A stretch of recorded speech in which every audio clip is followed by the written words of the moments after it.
കലോത്സവവേദിയിലെ ജനപ്രിയ ഇനമായിരുന്നു ദഫ്മുട്ട്. കാണികളിൽ ആവേശം തീർക്കുന്ന ദഫ്മുട്ടിന്റെ കഥയിലേക്കും കാഴ്ചയിലേക്കുമാണ് ഇനി നമ്മൾ പോകുന്നത്. ക്യാമറമാൻ മുഹമ്മദ് അർഷാക്കിനൊപ്പം ഷഹദ് റഹ്മാൻ തയ്യാറാക്കിയ റിപ്പോർട്ടിലേക്ക്.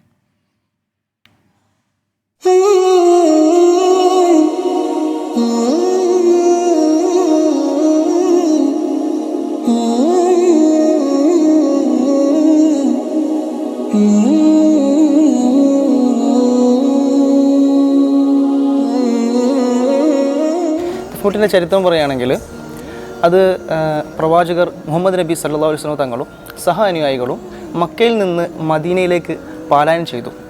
അന്ന് അവിടെ മദീനയിൽ പലായനം ചെയ്ത സമയത്ത് അവിടെ മദീനയിൽ ഉണ്ടായിരുന്ന ബനു നജ്ജാർ ഗോത്രത്തിൽപ്പെട്ട ചെറിയ കുട്ടികൾ ചേർന്നുകൊണ്ട് തൊലൽ ബദ്രു എന്നുള്ള ബൈത്ത് പാടിക്കൊണ്ട് പ്രവാചകരെയും അനുയായികളെയും അവരാണ് സ്വീകരിച്ചിട്ടുള്ളത്. ദഫ് മുട്ടിക്കൊണ്ടാണ് സ്വീകരിച്ചിട്ടുള്ളത്.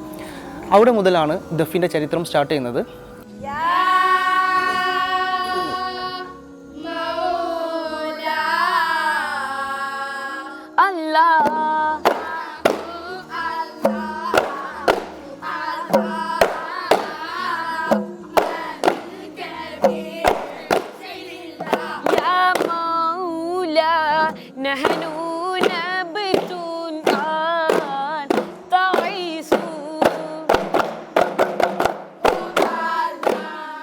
ഈ ദഫിൻ്റെ ഉത്ഭവം എന്നുള്ളത് മദീനയിലായിരുന്നു. പിന്നീട് യുഗാന്തരങ്ങളുടെ സൂഫി സമൂഹം വഴിയാണ് ദഫ്മുട്ട് ലോകത്തിൻ്റെ പല ഭാഗങ്ങളിലേക്ക് എത്തുന്നത്.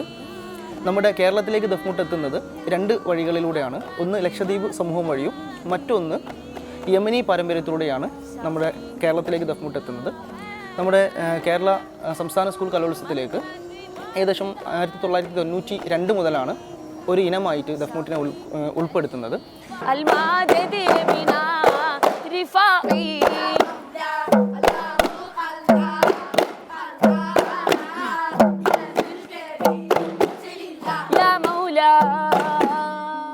ദഫ് എന്ന് പറഞ്ഞാൽ 8 ഇഞ്ച് വ്യാസത്തിൽ പ്ലാവിൻ്റെ വേര് കടഞ്ഞെടുത്ത് ആട്ടിൻ തോൽ സ്ഫുടം ചെയ്ത് ചരട് മുറുക്കി ശ്രുതി നിയന്ത്രിക്കുന്ന ഉപകരണമാണ് ദഫ്. ഏകദേശം 970 കാലഘട്ടം വരെ മുസ്ലിം വീടുകളിലും പള്ളികളിലും മാത്രം ഒതുങ്ങിക്കൂടിയിരുന്നിട്ടുള്ള ഈ ഒരു കലാരൂപം 70കൾക്ക് ശേഷമാണ് പൊതുവായിട്ടുള്ള കലാമേളകളിലും അതുപോലെ തന്നെ വേദികളിലും പ്രത്യക്ഷപ്പെടാൻ തുടങ്ങിയിട്ടുള്ളത്.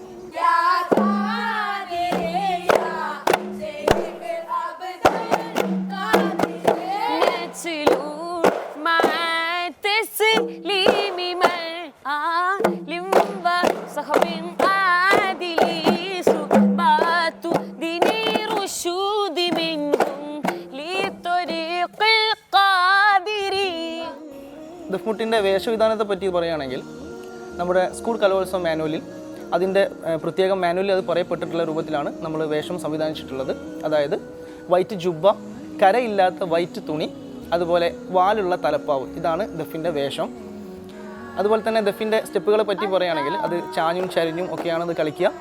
തുടക്കത്തിൽ ഇരുന്നു കൊണ്ടും പിന്നീട് പകുതിയിൽ വെച്ചിട്ട് എഴുന്നേറ്റുമാണ് ദഫ്മുട്ട് കളിക്കുന്നത്. ദഫിൻ്റെ സ്റ്റെപ്പിൻ്റെ സ്റ്റാർട്ടിങ്ങിൽ പതിഞ്ഞ താളത്തിൽ തുടങ്ങിക്കൊണ്ട് പിന്നീട് ദ്രുത താളത്തിലേക്ക് മാറുന്ന ഒരു സിസ്റ്റമാണ് ദഫിലുള്ളത്.